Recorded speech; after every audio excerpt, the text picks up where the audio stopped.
So gentlemen, welcome to Boca Raton for a little get-together and a conversation about what's happening with your buildings, with your associations, and with your property managers. I'm Jack Seiler, delighted to be sitting here with the three of you, and excited to hear about what's happening and what's going on within your communities. When I looked at you all and your backgrounds and your bios, I said, this is one impressive group of people we've assembled, and now I know why you're all leading your associations. It's just incredible backgrounds, but all of you went from privately managed condominiums to now being managed by Campbell Property Management. All of you did it in the same year, 2019, and I think all of you have been very pleasantly surprised by how well that has gone and how successful it has been. And so for purposes of today, for background, Jack, why don't you start? Just take a second, tell me a little bit about yourself, your background, and we'll go from there. My name is Jack Barcelona. I was a university president in Delaware. And we have Seagate Towers as a condominium group of 149 condominiums, 2 high-rises on the Intracoastal. And Jack, you not only were a university president, I understand you also served in Governor DuPont's cabinet. Yes, I was his education secretary. Yeah, so unbelievable. Yeah. Nick, you were 20 years in foreign service. Tell us a little bit about yourself. Well, I retired from the Foreign Service in 2017 when I hit 65 and forced out the door because you can't serve after 65. Returned to the United States. We had owned the condominium at Sky Harbor East for probably 30 years and thought it was a decent place to try to resettle in the U.S. Became active on the board, ended up being president, and so far it's gone swimmingly well. Awesome. And that's coming from someone in foreign service, so you know when things don't go well. Yeah, I know when things don't go well, yeah. And Doc, you had a long career in both dentistry and as a medical professional. Right. You up in Massachusetts, now you're down here. Tell us a little bit about yourself. Yeah, my name's Tom Witzenberger. I'm a retired head and neck surgeon from Massachusetts. I practiced there 43 years, I think. I took early retirement at 70, so came down here. My wife had been down here since 2004, and I commuted a week a month for 12 years. And your daughter went to school around the corner from here? Went to Lynn, yep. And that's how we started coming down here in the first place. And then I was at Lake House, which is right next to the Carlton. I was on their board, and then when I retired, my wife said that the apartment was too small next door, so someone was going to die, and I knew who that was. So we moved to the Carlton, which is twice as big, and they have 63 units. They had a board that was in place for about 18 years. Same people. So normally people follow their grandkids. You followed your daughter. Well, yeah. I have 4 grandkids in Jupiter, where I'm about to move next week. So I called that correctly. You did call it. I made the mistake of thinking being an hour away was a good idea. Awesome. It wasn't.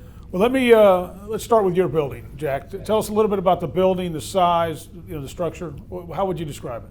I would describe it 2 high-rise condominium buildings on the Intracoastal, pool, patio, large parking lot, which we're going to redo. It's just a quiet community right near Atlantic Avenue, right near the beach, so we're really enjoying living there. Awesome. Nick, how about your complex?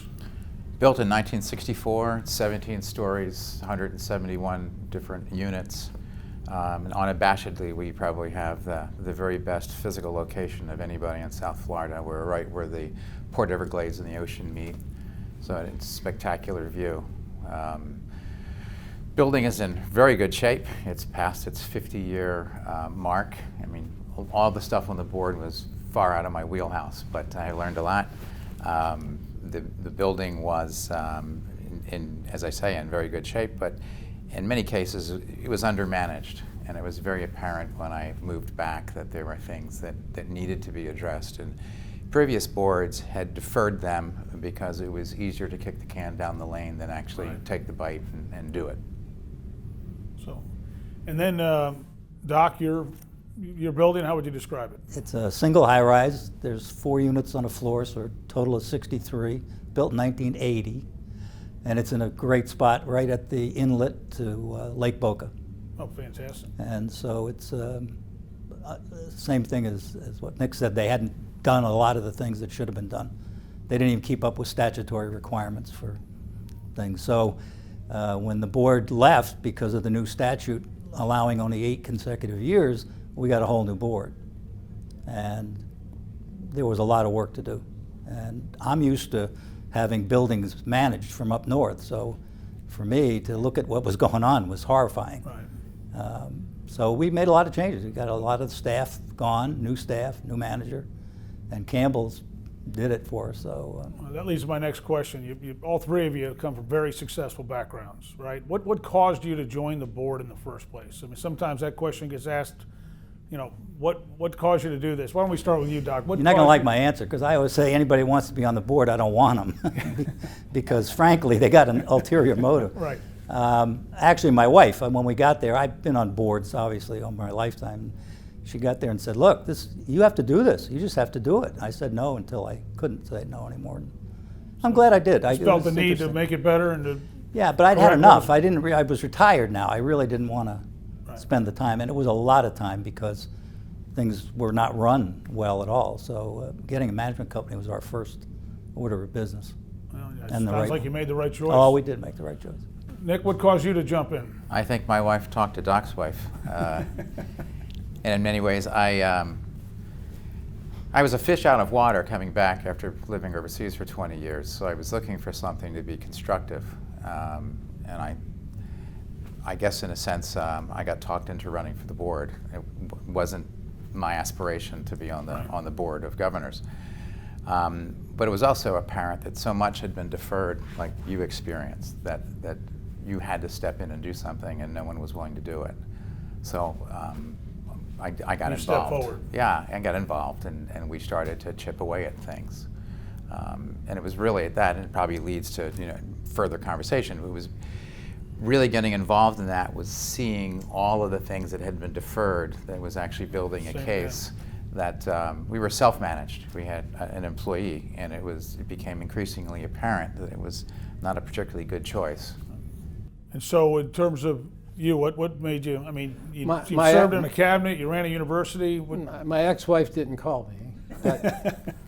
No, it's the same reason as the other gentleman. When we were, I was looking at a 50-year-old building, pumps and things that were going, electrical blackouts, just problems in the building. And I said there has to be a better way. And also the lack of technology, alerting residents, finances, everything. Right, all the things And- that Campbell can now offer. Yeah, and so when we had a very good couple managing, when they retired, we immediately started looking for people who know what they were doing. So you mentioned you had a couple self-managing your building. Yes. You had a single individual, and what did you have in terms of the self-management? Was it an individual, a couple? We had a manager and we had a secretary bookkeeper. And then we had a husband and wife that were the president of the board, head of all the committees, and did the books.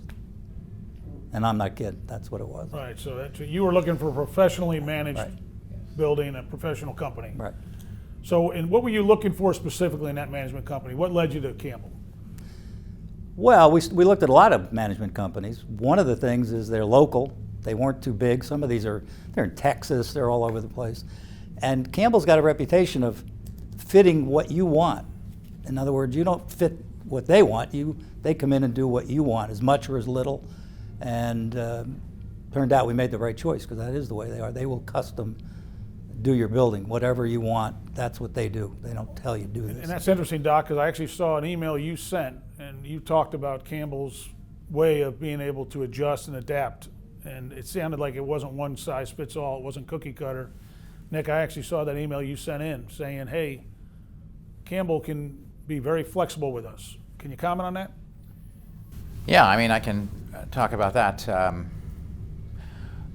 When I started to talk to my board colleagues about professional management, they were uninterested, and a couple of them actually said they would never live in a building where there was a professional management company. So I thought, well, that's kind of an interesting reaction. So actually my wife began doing some research, and while she was doing the research, I was attending a program that was at Becker. And when the Becker does the program, they have somebody who sponsors it. And usually the sponsor stands up for a really long time and tells how great they are. And I was kind of impressed because the Campbell rep basically said, "Hi, we're from Campbell. We're basically here to help, and if there's anything we can do for you, let us know. Now let's get on with the program." And I thought, that's a pretty good approach, because they didn't need to blow their own horn. It was just straightforward. And then really what happened was that our manager at the time, perhaps somebody tipped him, whatever, he abruptly resigned and left saying, "I'm going to give you 10 days of notice." But it basically wasn't 10 days of notice. I'm leaving today and I'm taking my vacation time. And so I actually made a couple of calls and called Campbell, and to me, I'm ever going to be grateful. Campbell's reaction was, "We can help." Now there's nothing signed, there's nothing. Right. "We can help, and I can have somebody there in a day or two to help you out, to decide what you want to do." And I was amazed at that reaction. Same thing they said at Becker's Yeah, seminar. they actually said to meant you it. directly, right? They actually meant it. Yeah, that speaks volumes. It speaks volumes, And so we then went through the process of, you want to not do a sole source. So we looked at other companies, much like you did. One of them was too large, too impersonal, and it was ridiculous.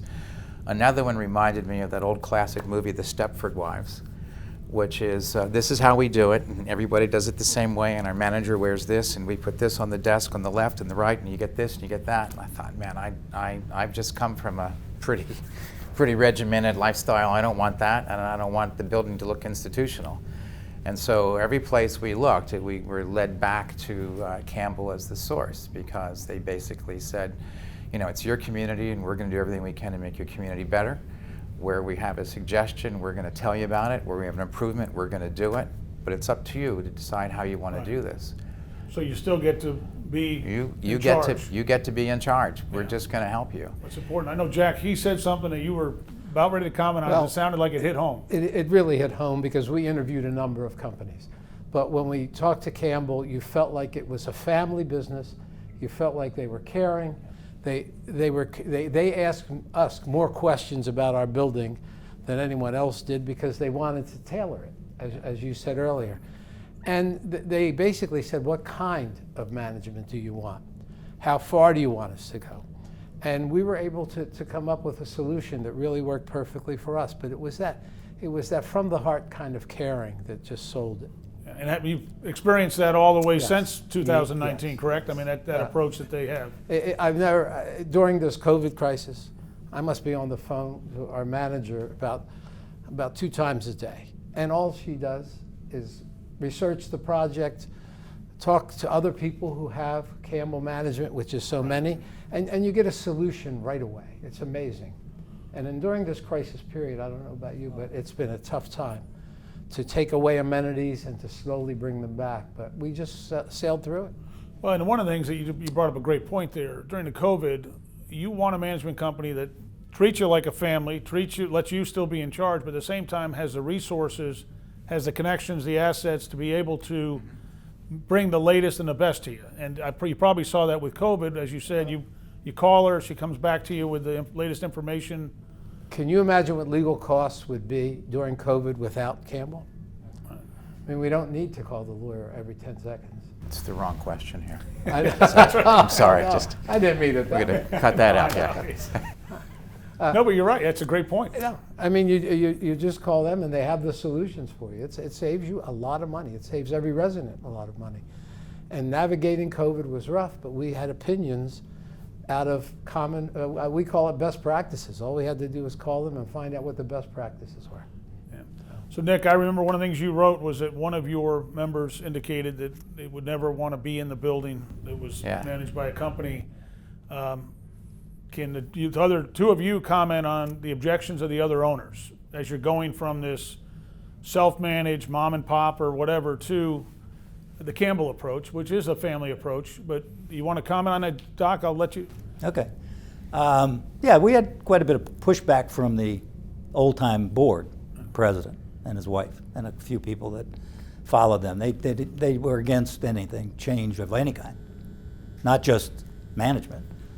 But we had a great board. We still have a great board. And we talked to a lot of people and we presented things. We had Campbell come in and present. We were sure we wanted Campbell. We called a lot of board presidents of buildings that they managed, and they all said the same thing. So we did pick the right people. So you overcame those objections. We did. And now you're. And the people, you know, well, it's going to cost a lot of money, and they figure, oh, it's going to be $185,000. Not true. And plus, we saved a lot of money, which they don't want to think about that. Right. I see all three of you nodding. Well, we got money the back for savings. 2 years of taxes that they did incorrectly. We got, I mean, there's a lot of money that. Just chatting, and Doc was talking about how he overcame the objections from some of his owners. How about you? Well, we basically kind of confronted it head on and talked about the advantages and the disadvantages and pointed out some of the inherent weaknesses that we've experienced that have been very costly. And I think we ended up with the votes then to go that way. And a couple months later, the one board member who said that she would never live in a building with professional management came back and said it was the best thing we had ever done. That's fantastic. Yeah, How about that's you, good. Jack? I found it amazing that there were people who said that. They were saying you're going to go corporate. It's going to be corporate, regimented. And it's the opposite. And the amount of savings, as you brought up before, is incredible. Just by being able to source different contractors and bid, we've saved about $100,000 in our first year. It's just. That's outstanding. And yeah. as for the warmth, you can't get any warmer with the people that work there that help us out. Nothing has changed in the sense of warmth and caring. As a matter of fact, it's increased. So that's the first time I've heard of people getting upset because you're going to go more corporate. But it's just been an amazing result. That's great. You know, you made a comment about being able to use the savings that you've had. You mentioned 100,000. You mentioned 100,000. Doc, I don't know what number you've had, but I've already heard Probably 100,000 twice. Probably that. And you're also seeing, aren't you, though, the buying power of Campbell gives you that personal touch, but they have the fact they manage so many other buildings and so many other properties that they can tell you that, hey, we did something in Jupiter or we did something down in Fort Lauderdale that can save you some money here. Are you seeing that, Jack? Yes, and what we're seeing is contractors treat you differently because they know that if they're going to do something wrong for you, 100 and some condominiums will find that out. Right. They treat you a lot differently. It's amazing. Nick, you seeing the same thing? Yeah, we are, but I mean, there's the part that we see is there's a consistency. If you want to look at it from a back office perspective, there's a consistency and a predictability in having the professional management there. Yep, we saved a whole lot of money, well over $100,000 the first year. We basically found out, because our manager's really very good, that we were in the wrong flood zone for years, so we got a rebate. Right. I mean, you know, no one knew to look. You know, and it's simplistically put, Campbell brings a full-time professional management to people who are part-time but are making decisions that are long-term impactful. And that has been the biggest thing. But, you know, we've saved money on the insurance, as I mentioned, workman's comp, our HR, our payroll, onboarding is easier. We have simple things at Home Depot. We have a discount that we can take advantage of. The contractor relationships have expanded, and they do treat you differently. And instead of just one 17-story building, you're now a much larger entity. Simple things. If you have a problem with your IT, you can make one call to Campbell and you have it fixed rather than go find a vendor who's going to work out a problem. You know, we have You call the younger consistency. Campbell people for that, though, The don't younger you? ones, yeah, indeed. Yeah, much younger. We have consistency with our finances and our audits, which are, you know, that's a real godsend for an association. Our database and our data management has been enhanced. Our bank accounts and financial account security is enhanced. So no matter how you want to pick this apart, you know, it's a world difference. Comment on that? We had a room of file cabinets with all our records in it, not even fireproof file cabinets. They digitized all the records. We have the original stored someplace that's safe. And now when we want to search anything, it's simple. It used to be spending about a day trying to find a certain policy in some file cabinet. And just the age of technology, being able to text a resident when a package is coming in, being able to just use different communications to get to people. We didn't email people before. Everything was in writing. When we did email a few of them, it was a production number. It's just so simple to communicate with everybody now. Security, everybody was worried about security. Well, we had a guy in a golf cart who slept half the time. They taught us how to do security with cameras and how to monitor, and it really made a world of difference. And less human resource issues. And less, yeah, it's amazing. So Doc, how about you on that? Well, one of the things for me was to get the employees' health insurance. Right. And we were not able to do that as a self-managed building. It was just out of the question. And as soon as you have Campbell, that's not a problem. And you have happier employees, you have healthier employees. That's how you get good employees, Yeah. and it's how you keep them. Right. And So let me ask you guys, if you had to give advice to another property right now that's been self-managed, they're worried about, do I transition to a Campbell, do I stay self-managed? All three of you were very successful in life. All three of you, had incredible backgrounds. All three of you seem very relaxed talking about Campbell. What advice would you give to that board member or that chairman of a board and saying, hey, Campbell is the way to go. You'll feel more relaxed. You'll feel more comfortable. You'll feel like, hey, they got my back. Doc, you want to comment on that? yeah, self-managed building, I think it took Campbell the first year just to bring us into the 20th century. Now we're going into the 21st because we were so far behind. And I don't see any self-managed building that could do half of what Campbell does. They couldn't do it. It's not possible. And when you sit down and you look at all the things that they can do, and you say, well, we don't need that. We don't need that. Okay, you don't need that. Right. You will. And they know that. Eventually you will start to use Building Link. You will do this stuff. We have an older population in our building. And so they're resistant to some of that, but now they're doing it because it's there and it's easy. And they did a great job of transitioning. I forget how many, is it 30 days or 60 days notice you can quit, which really impressed me about them.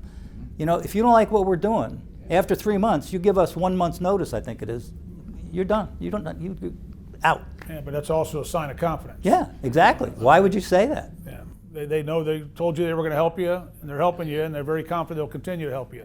Nick, what are your thoughts on that? I mean, I would On another advise anybody on the board that tell them our experience that professional management is the way to go, and I would strongly suggest they talk to Campbell, but I would also strongly suggest they talk to a number of other management companies because it would give them the assurance they made the right decision by going with Campbell.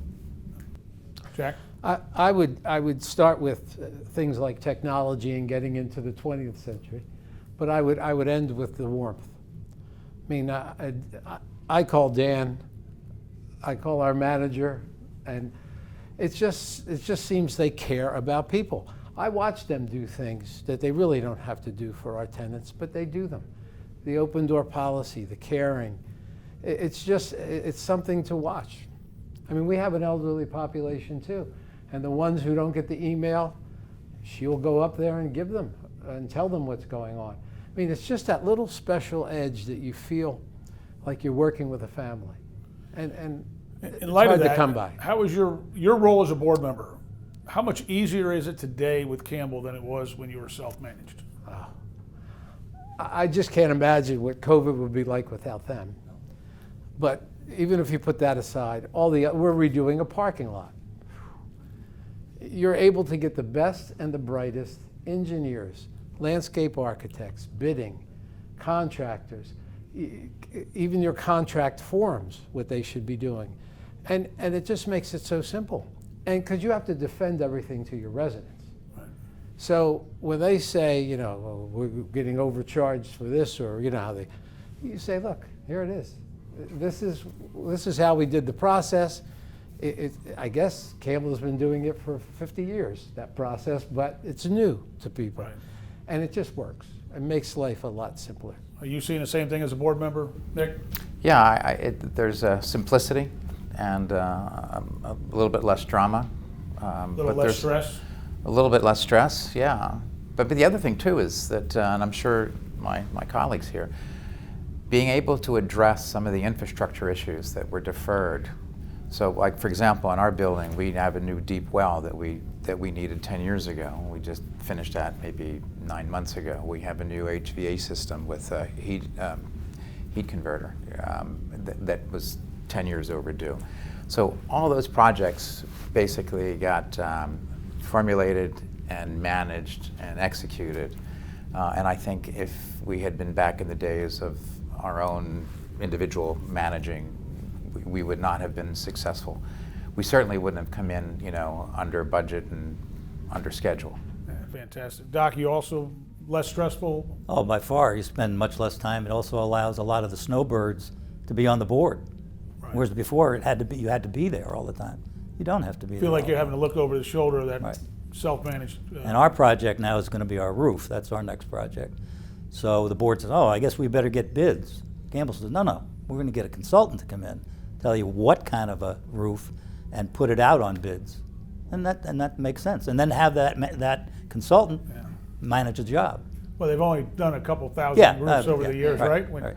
So that brings up one point I was curious about. You've talked already about how good the maintenance has been, but how about the project management? Could any of you have done the project management under the previous structured management, if you will? Flatly no. No, not even close. Could not even, no. And then in terms of your bookkeeping, your accounting services, obviously you've all spoken about that already today. The resources Campbell offers in bookkeeping, accounting, the contacts, the ability to work with you on so many different fronts. Could you see that with your prior management? Yeah, and just for example, availability of auditors. Auditors who say, no, it doesn't belong in that fund, it belongs in this fund. Because they've had all the experience in the world about it. But rookies, we're just sitting there putting things where we think they belong. But they're able to come in, and the managers are so well trained, they tell you, no, that belongs in this category, not that category. And it makes a lot of sense. And we were able to go from we're going to assess you for everything, to now having a reserve fund, because we were taught that's best practices. We're able to plan now for this. And Campbell's providing that help. Yes. Yeah. Nick, same thoughts? No, I would agree, but I also go back just the experience of watching everything basically pulled together and executed so well. I think in some cases, matter of fact, we have a building right next to us who has a manager in place, and we understand that they are going to go with Campbell and keep their present manager. But what they want is that backstop, if you will, that huge organization that people don't see, that's behind the scenes. That backs up that person Right, on your property. that gives you the consistency, and it gives you the relationships, and it gives you the predictability for an association to be successful. And I think those are the attributes that really set a professionally managed building apart from one that is being managed internally or by employees. And then when you fine-tune that and you dig a little bit deeper, and you look at what are the qualities, the attributes that a management company brings to that exercise, and again, that's where I think the three of us are all in agreement, is where Campbell shines particularly. Yeah. Doc? As Jack mentioned, reserves. Our building was built in 1980. They've had an assessment average every year and a half since the building was built, some being major assessments. So Campbell's helping us now to get reserves in place. And trying to get that through some of these people is very difficult. Because they say, well, no, I'm going to die. I'm not putting that money in there. But we're going to get reserves once they understand it, and it's sort of a scary thing. But with Campbell's help, it won't be. We have a robust reserve account, but there's one thing I will share in terms of an assessment, since you mentioned the word. While we were still talking to Campbell and before they were fully on board, one of the principals asked us, had we done the assessment, special assessment for hurricane damage from Irma, because it was very apparent our property had all our exterior lights had been destroyed, so there was a variation of surplus lights that none of them matched. It looked like a surplus kind of a deal, and nobody had done it, and so the principal basically said, well, you should do an assessment because you can use the HO6. Now, HO6 had no meaning to me whatsoever, and they basically walked us through teed us up. Then our manager came on board, and we executed a special assessment that basically cost our residents nothing, because they were able to use the HO6 provision in their homeowners to pay for all of this damage from the hurricanes that had happened. Now, that might sound real simple, but previous board, a board and a half, basically had waddled down the lane, not paying attention to the damage and unaware that you could actually do this exercise to repair the exterior of the lighting. And that was like, even before day one. So when you talk about whether it's reserve or an assessment, the part that I've appreciated is Campbell was very proactively giving you the waypoints as you start to go down an avenue, whether it's putting money away for a reserve or how do you handle this particular problem. But letting you make the decision. You make the decision. I mean, you could be stupid and not do that assessment, but we basically decided to do it. So Nick, you used the H word. I wasn't going to jinx any of us mentioning hurricanes, but let's talk about that for a second. You've got hurricane season coming up. We just got, through the COVID pandemic, as we're now recovering, reopening. What's your level of confidence in Campbell, knowing you've got them to get you through the COVID as they did, get you guys ready through the hurricane, for hurricane season and through it? Doc? Well, the easiest example I can give you is before we chose the management company, we had some employees, especially the head maintenance guy, was horrible. And we had a hurricane coming. I don't remember which one. And so I got him down there and said, look, we got to get the building prepared. Where's the preparation manual? We don't have one. Manager said, oh, we don't have one. And he goes, and I got to go home. I got to do my house. I can't worry about this building. The hell with it. And how many residents do you have? 63 units. So you got a lot of people you're responsible for. So I called Bill Campbell and I said, look, I don't even know what to do here. This building, I just started here. I don't know what to do with this. And he said, don't worry, we'll send somebody over if it gets bad. And in the midst of all they're going to have to do with their own clients, he was willing to send people over. Luckily, the hurricane ended up, this was the one that stayed offshore. But Campbell was willing to help, and we hadn't signed anything. Yeah, Jack, how about you? I'm going to sleep a lot better because there's a system to hurricanes. It isn't somebody who was a good manager, but their system, and it had about 4 notes on it. Put up the shutters, turn off this, turn off that. Their system is a series of events that occurs, and how you get manpower if you can't find them, and if something breaks, how you're going to get it fixed quickly. So it's a different world, and it's going to make a major difference if we do get hit with one. And hopefully we don't, but you'll be prepared thanks to Campbell. Nick? No, I've got complete confidence, but we had, like last hurricane season, we were fully prepared. We have a plan. Now, we had a plan before, but Campbell enhanced it and made it better. And the other part I like is if we were running into trouble and if we were going to be ground zero, they could actually pull people from other properties to help. And conversely, they could take people off of our property to go help someone else. Now, we've never needed that extra help, and I don't think we've sent anybody anywhere else. But our manager is great. We're fully prepared. It's a measured response. There's no sense of panic or false sense of urgency. It's, as these particular things occur, this is the response Check as the we boxes prepare. you've talked about with Campbell. So it's Yeah, that's a great point, that there's no false sense of urgency. I remember a lot of false sense of urgency on a number of issues. And to be able to find out, no, it's not critical, here's how, makes a big difference. Gentlemen, one of the concerns we hear at so many different places, so many different condominiums, that if we were to go from being self-managed to being managed by Campbell or a similar type great organization, you lose your control. You lose the ability to make those decisions that are important to you, important to your board, important to all your residents. Can you comment on that, Jack? Did you see that at all with Campbell? No, and after running things for a number of years, you don't want all of that control, because a lot of decision making that we were making is areas we shouldn't be making decisions in. So we didn't lose any control, but we were taught that these are just things that happen. No control loss whatsoever. As a matter of fact, you had more control because you were able to make the right decisions and tell your residents what is a fact and what's not.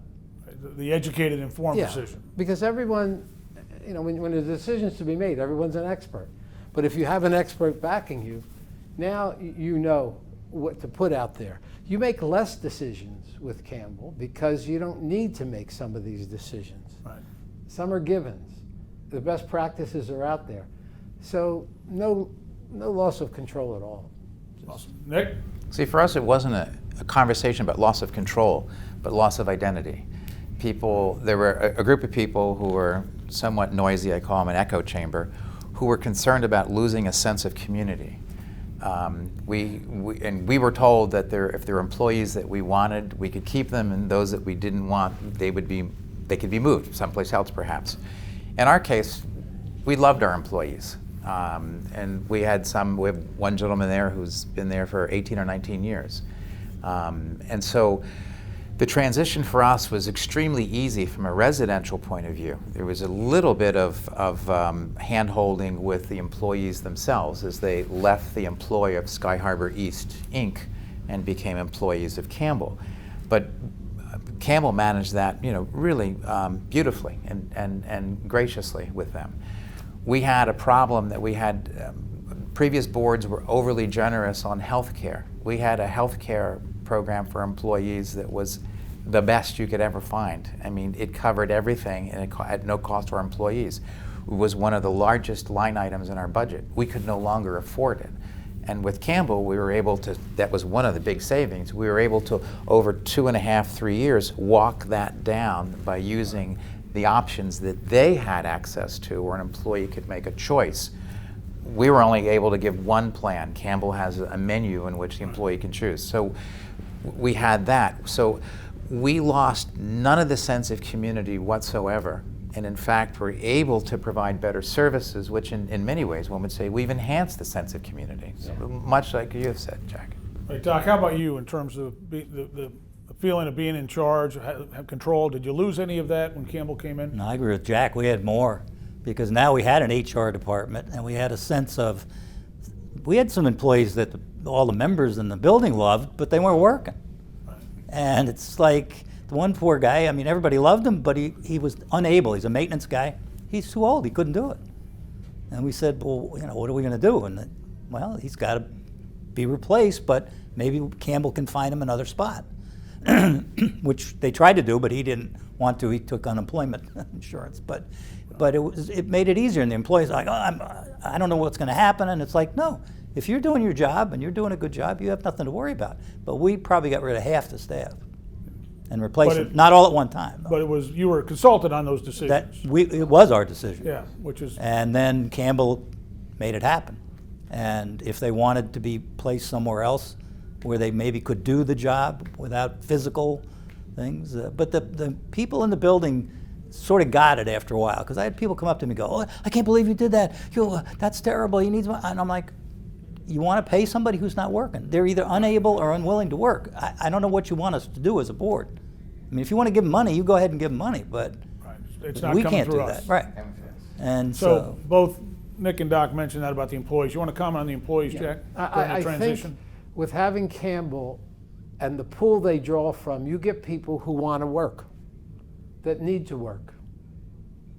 We had some great people there. They were retirees. When they retired, it just seems that the diversity that was brought into the people that we hired just added to the staff. And these are younger people who really were there to work. This is their job, their livelihood, and they acted. And you're seeing better results. Yes. At the property. Just, why don't we start with you, Jack? With respect to some of the projects you have going at the property, can you tell me how Campbell improved the process, improved the end result with the project? I can do by comparison. We have a parking lot renovation, and it's a big parking lot. Plus, it's never been really renovated. It's just added layers of blacktop to it. So how do you find a contractor? We went to Campbell. We found 3 of the best engineers around. We interviewed them, selected one. That engineer knows that Campbell's recommendation is important. Then electricians now, we're in the process of doing that. And with our manager, a construction manager, having someone who works there as the construction manager. That's a big plus. So we were able to find the best contractors, the best processes and contracts to get contractors, and also how to evaluate them. That's stuff that people, if you didn't have someone who worked there that knew how to do that, or lived there that knew how to do that, it didn't happen. Now it's just part of the plan. It just falls in place. And accountability is critical on these construction projects. And you know, I feel pretty secure that once we know what things cost, and once our people vote on what they want to do, it'll get done at that cost. Excellent. Nick? Well, for us, we had a couple of interesting issues. One, we had an upper parking deck that leaked at an expansion joint since it was finished in 2013. And previous boards actually, underneath the leak, put gutter like you would use on a house. Because that would... I see both these gentlemen nodding as you're telling me. So that was the solution. And so the contractor basically was past the point of any liability. And so our general manager helped us greatly by basically working with a construction defects lawyer that we retained to create enough smoke and mirrors to get the contractor back to repair. So we worked out a deal. We would have been unable to do that without our general manager. We've successfully finished a concrete restoration, which is, you know, an ongoing thing that the Campbell folks had managed. The process was great because we interviewed a couple of engineers before the project to find who was going to be the owner's representative. Then we interviewed 5 companies for the actual construction work. And so that job was run beautifully. And I mentioned earlier, we replaced an HVAC system that was put in right after Lincoln was assassinated. And that really should have been done years and years ago. And it eventually collapsed 2 Julys ago, the hottest time of the year. So right about the time Campbell's coming in. Yeah, exactly. And you know, certainly no fault of theirs, because it should have been done 10 years before they arrived. But it collapsed basically as our new general manager arrived, and he basically, through this chaos and all of this, was this calm, reassuring voice of how we're going to fix this, and kept our contractors oriented, kept our residents informed. And so those are really dramatic things to achieve, and particularly for an audience, a residential audience, many of whom were happy about the deferrals until it impacted them directly, and then can you fix it today? So it's just a world difference. The other thing I would, in closing, we never had preventative maintenance. So we used to have the pool heater. Every once in a while you'd get a message that the pool heater burned out, and so everybody was up in arms. My God, you can't use the pool, it's 80 degrees or whatever. And so there was no preventative maintenance. So it would just basically run till it burnt out, and then reacting. They would go get another pump. So with Campbell now, we actually have a pool company that actually does maintenance. We have all of the maintenance. It's all digitalized. We have all of our preventive maintenance agreements that are all digitally maintained. They're all well managed, and they're all looked after, so that people taking care of the air conditioning and the units and the windows and this and that all have a regime in which they report. Never occurred before. Never happened before. That's awesome. Doc? Well, I can go and just say this. We're doing a roof. That's our only project, which Campbell's going to help us with. However, before Campbell and the previous board did a $5.5 million concrete restoration project that they did themselves, picked the people. We're now involved in litigation, which will go on, I don't even know how long. It's a disaster. It's a disaster. And so that would not have happened had we had Campbell. I know that. Right. I know it for a fact. And you just said it, Nick. So all three of you mentioned the Campbell being like a family. All three of you mentioned how the strong personal relationship, the loyalty, the bond. Anything you want to tell the Campbell family as they go into the next decade of serving the community? Keep up the good work. Exactly. No, I mean, I have. I would like to hear, because all three of you were successful in business. What advice would you give them to make sure they stay heading in the direction that they're going now, and they stay being the company that they are, a family company that cares, that's here to help, and that truly makes a difference? I think they're successful because they're authentic. And authenticity, I think, breeds trust. And I think it also breeds performance that's predictable. The other thing is, and I'm just curious, is there a Campbell College? You know, is there a Campbell College that basically puts their managers and their up-and-coming managers through a process so when they arrive at a property that they basically are able to meet the expectations that we've talked about from the managers that we experience? Jack, you were a president of a university. There's an opportunity. I know one thing, that the success of an organization is the people who work there, and my advice would say keep hiring the same people you've been hiring because they just have that same philosophy of caring. And that means a lot. So you must be training them somehow because even when we get new people at the door, I'm talking 20-year-old, 22-year-old kids, in about 2 weeks, they're right up to speed on how to act. It's amazing. They learn that caring fast, so it's a great organization. Well, gentlemen, thank you for spending a little time this afternoon and talking about Campbell Property Management, talking about your properties, and delighted to have gotten to know all three of you today, and look forward to continuing this communication and continuing to see that your buildings continue to be successful and your owners continue to enjoy having you guys at the helm. So thank you so much for your time today. We appreciate it. Thank you. Thank you, John.